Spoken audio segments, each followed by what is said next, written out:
السلام عليكم. السلام عليكم، حياك الله يا شيخ. هلا والله حبيبي، حضرتك من يام أعتقد؟ أنا سني يا شيخ، أنا من الجزائر. سني من الجزائر، حياكم الله أخونا. عندنا سؤال الحلقة أخي المكرم. يا شيخ أنا ما أعرف، ولكن يعني أنا تابعتك ما شاء الله عليك. نعم.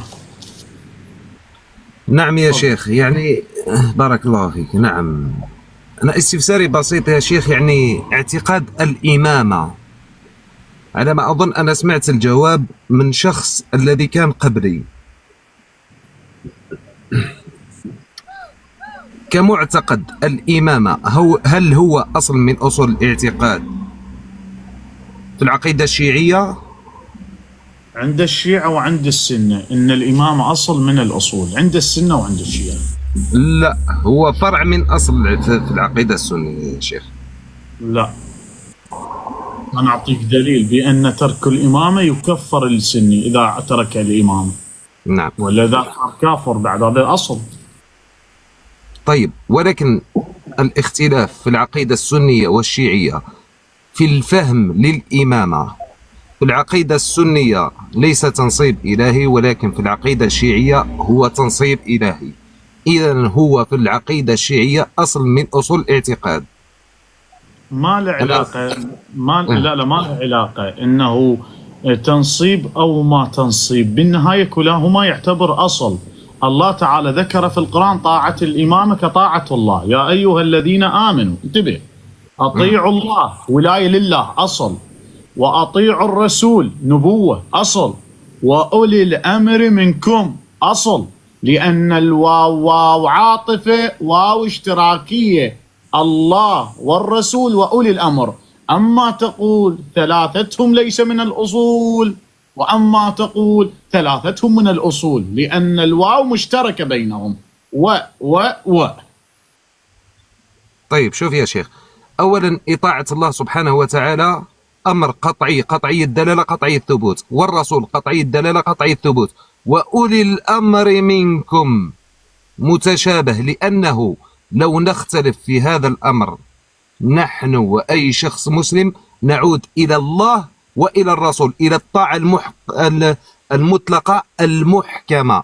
عندك آية مطلقة، أي آية محكمة لا تحتاج تفسير ولا تأويل في إطاعة أولي الأمر، أو تأخذ من المتشابه. بارك الله فيك، تفضل. أخي العزيز، هو أنت أصلا من لك محكم آية محكمة؟ أصلا جميع علمائك يقولون لا توجد آية في القرآن محكمة. حتى قول النبي محمد، في تصريح في النبي محمد، بن عثيمين يقول ليس محكمة. يقول لعل يراد به ليس محمد النبي، هذا محمد، لعل في آخر. فأنت إذا تريد تخاطبني في المحكم وتقول لي أريد المحكمة إلا آية محكمة، يريد يعني محكمة أخوان، يعني ما يحتاج إلى تفسير، آية واضحة الدلالة تصريح. أصلا أنت علماء يقولون لا توجد آية محكمة واضحة حتى التي تصرح بمحمد، لعل يراد محمد آخر. هذه النقطة الأولى. النقطة الثانية، أنت فهمك للآية كل احتراماتي إليك ما إلى فهم صحيح واضح. إحنا نريد نسأل على الآية، هل الآية في الطاعة مقيدة أم مطلقة؟ في الطاعة الثلاثة مقيدة أم مطلقة؟ وإذا قلت مقيدة أعطيني التقييد، وإذا قلت عامة يعني مطلقة لنا جواب. طيب أكملت يا شيخ؟ هي الآن سؤالي واضح. هل الآية القرآنية، أعطيت كم من نقطة؟ الآية الآن سؤالي واضح. الآية القرآنية آية الطاعة مطلقة بالطاعة للثلاثة أم مقيدة؟ طيب، هي مقيدة بإطاعة الله والرسول وأولي الأمر. شاو الواو. اسمعني بارك الله فيك، اسمعني يا شيخ. أولا إطاعة الله مطلقة. اسمعني يا شيخ، أنت ما شاء الله عليك إنسان محاور، لأن الله سبحانه وتعالى يقول إنا أنزلناه قرآنا عربيا لعلكم تعقلون. هذا أول شيء. عندما يقول الله سبحانه وتعالى أطيعوا الله وأطيعوا الرسول وأولي الأمر منكم، إطاعة الله، أنت إنسان كعربي تؤمن بالقرآن. اسمعني ثواني يا شيخ، ثواني، اسمعني بارك الله فيك. أنا أعطيك التقييد، لو تكمل لي الآية بارك الله فيك. أنا ما حافظ القرآن، تستطيع يا شيخ؟ تفضل. لا، عودك انت وانت حافظ القرآن عودك تريد تعتبرها كبسة، بس ما تقدر تكبس المهدوي. انا اقول لك شلون. لان طيب، الآية القرآنية راح اكتم لي المايك، يكتم لي المايك، ما اعطيت أوكي. المايك يكتم لي. حلو. بما انه راح يقول مقيدة، بمن مقيدة؟ هي الآية مطلقة، اطيعوا الله واطيعوا الرسول اولي الامر، بس هو يريد يكبسني بالوراها، بس انت ما تقدر تكبسني. انا ليش؟ جوجل الشيعة تكملتها تقول مضمونها: فإذا تنازعتم في شيء فردوا إلى الله والرسول. راح شي يصيح؟ سقط دين الرافضة. إذا نرده إلى الله والرسول. أولي الأمر راحت يا علاء، ولا يعلم هنالك آية أخرى تقول ردوه إلى الرسول أولي الأمر، شال حتى الله. ها، قوية هاي الآية رفعت أولي الأمر صح، ولكن آية أخرى رفعت الله، قالت الرسول وأولي الأمر. يعني هل تسقط ولاية الله؟ لا. ثانيا، الآية القرآنية نفسيتها اللي نريد نحتج بيها عليك، نفسيتها هاي اللي انت مالطاعة اللي نتكلم بيها، يقول فإذا تنازعتم في شيء إلى الله والرسول. ليش مو إلى الأمر؟ أنا أقول لك ليش. لأن أولي الأمر ليس مشرعين، لا نرجع إليهم. نرجع لمن؟ نرجع إلى الله مشرع، والرسول مشرع. ما آتاكم به الرسول فخذوه وما نهاكم عنه وانتهوا. أولاة الأمر ليس مشرعين، بل واجبهم أن يحافظون على الشريعة. فإذا اختلفتم في شيء ترجعون لمن؟ لله والرسول، لأنهم مشرعين. أما ولاة الأمر واجبهم يحافظون على الشريعة، يحافظون على السنة. فالآية إطلاقية: أطيعوا الله وأطيعوا الرسول وأولي الأمر. وخير دليل إمام النووي يقول في كتاب شرح النووي لصحيح مسلم الجزء السادس يقول: واجب طاعة ولاة الأمر كطاعة الله.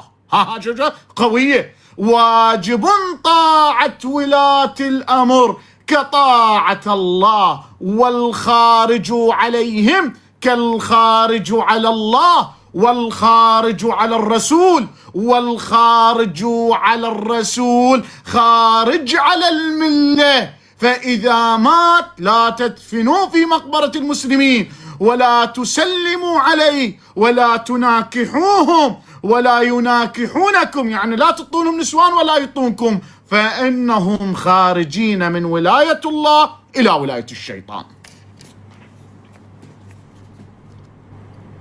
كفو يا شيخ علاء، كفو، بارك الله فيك، كلامك جميل وأنا أتفق معك في هذا الكلام. لأنه اطيعوا الله وأطيعوا الرسول وأولي الأمر منكم، أنا أتفق معك بأنها طاعة مطلقة في إطاعة الله والرسول. وأولي الأمر جاءت متشابهة. لماذا؟ نحن نطيع أولياء الأمور بإطاعتهم لله والرسول صلى الله عليه وسلم. ولهذا لو تكمل الآية الكريمة تجد: فإن اختلفتم في شيء، إن كانوا أولياء الأمور يا أستاذ معصومين، إن كانوا معصومين، هل يجوز أن ندع أولياء الأمور ونذهب إلى الله والرسول فقط بدون أولياء الأمور؟ طارت العصمة الحين يا شيخ.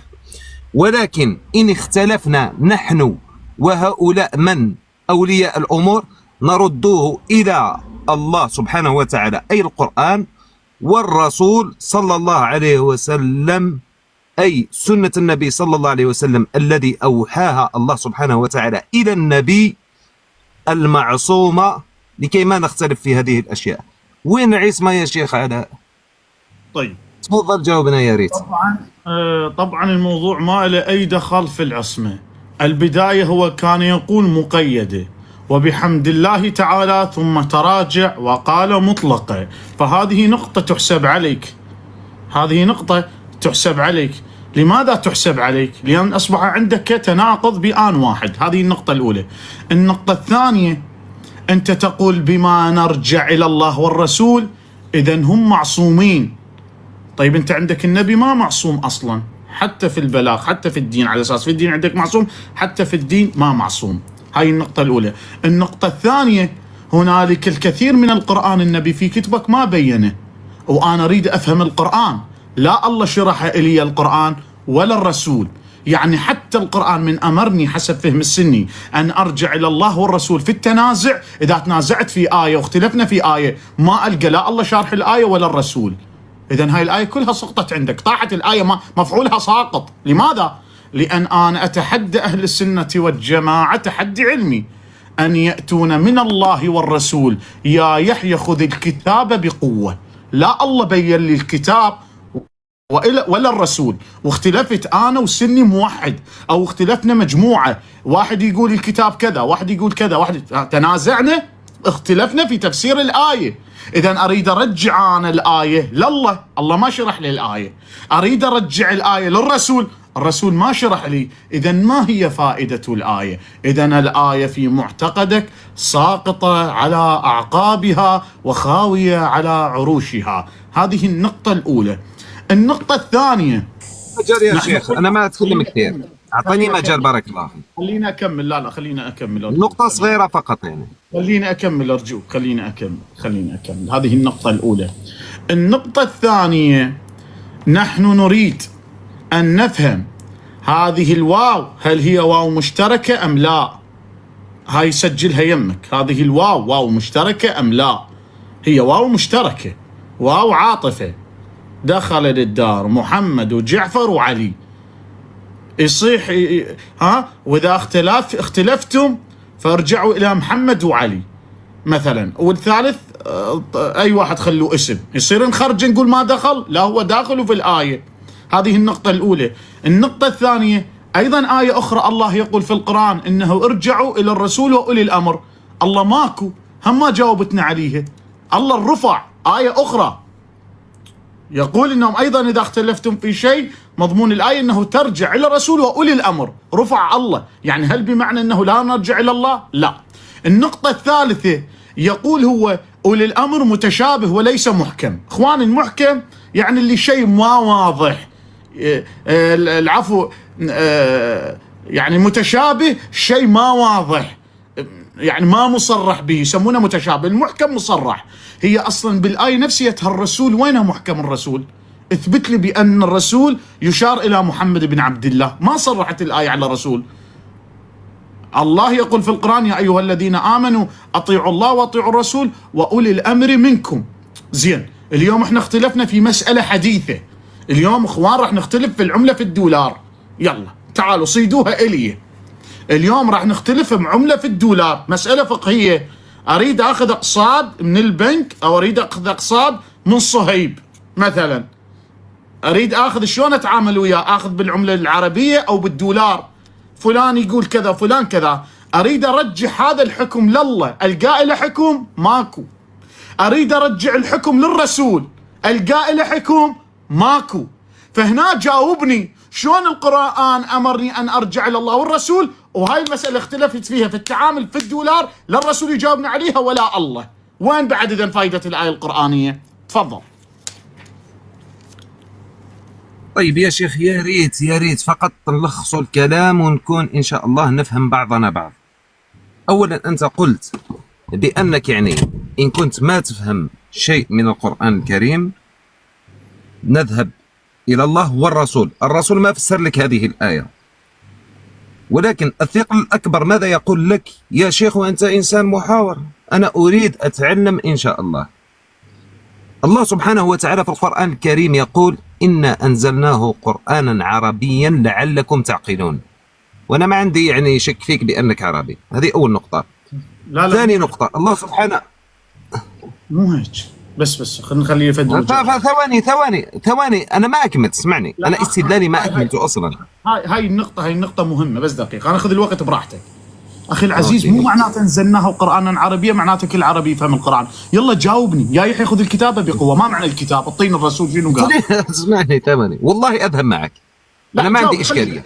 لا بس خليني بهاي يا شيخ، أنت فقط حاب تربح قليل من الوقت. اسمعني ثواني مجاي لك يا شيخ. من ثواني، أنا أريد ثواني، ما أريد كثير من الوقت. عزيزي يا شيخ أنا ما أريد. عزيزي اسمعني ثواني بارك الله فيك. عزيزي مجاي لك تاخذ الوقت براحتك. عزيزي جاي اطلب منك الوقت براحتك. طيب خليني اكمل استدلالي ثم تكلم، تفضل. هاي النقطة، لا هاي النقطة ضرورية. لا ما ان كنت صاحب البث ما تعطيني مجال، يعني هذا يا عزيزي يا عزيزي اختلفنا في آية خلينا نفهمها، اعطينا مجال. انت قلت انت عربي، ما معقولة ما تفهم القرآن. عم انا رجال ما افهم القرآن، يلا فسر لي القرآن بما انت عربي. يا يحيى خذ الكتاب بقوة. ما معنى الكتاب؟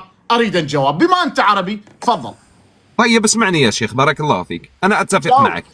اسمعني والله ألخص عليك هذا الموضوع. أنا ما فهمت هذه الآية اللي تكلمت عليها أنت، لأنها ليس أصل من أصول الاعتقاد. أنتم تقولون امشي يلا انزل، بس هنا تروح تنزل. شفتوا؟ كان وين راحت أنا عربي وأنت عربي؟ انتهى الحوار بعد، كان ما عندنا سوالف وياك، كانت مثبرتنا. أنا عربي وأنت عربي، طلع ما يعرف الآية القرآنية ومن نتكلم عليه يهرب منها. شلون يهرب؟ يقول لك ليس اصل من الاصول. كان وين انا انزلناه قرانا عربيا؟ كان وين راح العربي؟ فهمنا يلا. هذا ما يفهم، هذا احنا ما نطول وياه. هذه ظل طول الحوار راح يبقى يلف ويدور، هذا ما نطول وياه. نقول له انزل الله ومحمد وعلى وياك. اذا خلص، وين راحت العربي؟ انزل بعد روح كبس. اذا القرآن وان كان عربي، يلا تعال، منو قال القرآن يقول عربي؟ ايه يلا طلع لك انا 400 كلمه من القران مو عربيه. بابا انت شنو عبالك عربي؟ نزل بلسان عربي. منو لسان العربي؟ انت تفهم شنو؟ فسر لي 400 كلمه من القران مو عربيه. كان وين راحت انا انزلناه قرانا عربيا؟ ها؟ لا ما نعطي، لا ابد ما اعطي مجال احنا يقضيها علينا يعني لف ودوران ونضيع علينا الوقت خالي بلاش. هذا ينزل بما انه يكذب، لان هو نقطتين تنازل منها واحنا راح يبقى يتنازل ويانا واحنا ضالين. بالبدايه قال مقيده، حصرنا قال مطلقه. بالبدايه قال قرانا عربي، انت ما تفهم عربي واعتقد انت محاور، انت تفهم اللغه العربيه. عم انا ما افهم عربي، تنازل. انطينا ما معي يا يحيى خذ الكتاب بقوه. قال ها لا هاي ما حاجه نعرفها. هذا تناقض. هذا يعني نظل من تصعد يا اخي ان يكون الرجل في الحوار ثابت على الكلمه، ثابت على الكلمه. يعني انا من اعطي كلمه اظل استميت عليها وادافع عليها في الحق، مو انت تظل سمكه كضك منها تطفر منها، ما يصير. فهنا تكبس انت. القران عربي، مو يقول الله ان انزلناه قرانا عربيا؟ قال انزلناه قرانا عربيا. شنو المعنى؟ تعال طلعوا لي كلمه ايوب عربي، طلعوا لي كلمه موسى عربي، طلعوا لي كلمة جبريل عربي، طلعوا لي كلمة أواب عربي، طلعوا لي كلمة إسرائيل عربي. وين إسرائيل عربي؟ إسرائيل مو عربي. وكذلك إذا هذا القرآن يتكلم بلسان عربي، بس آيات 400 كلمة مو عربي. استعربت ككلمة بايسيكل. بايسيكل عربية أم إنجليزية أجنبية؟ ها؟ كوب عربي أم إنجليزي؟ كوب مو عربي يا ذني. استعربت فهي ليس بعربية. لاستعرابها يطلع انه يعني بالمتداول هو يطلع عليها عربي، بس هي مو عربي الكلمة. طيب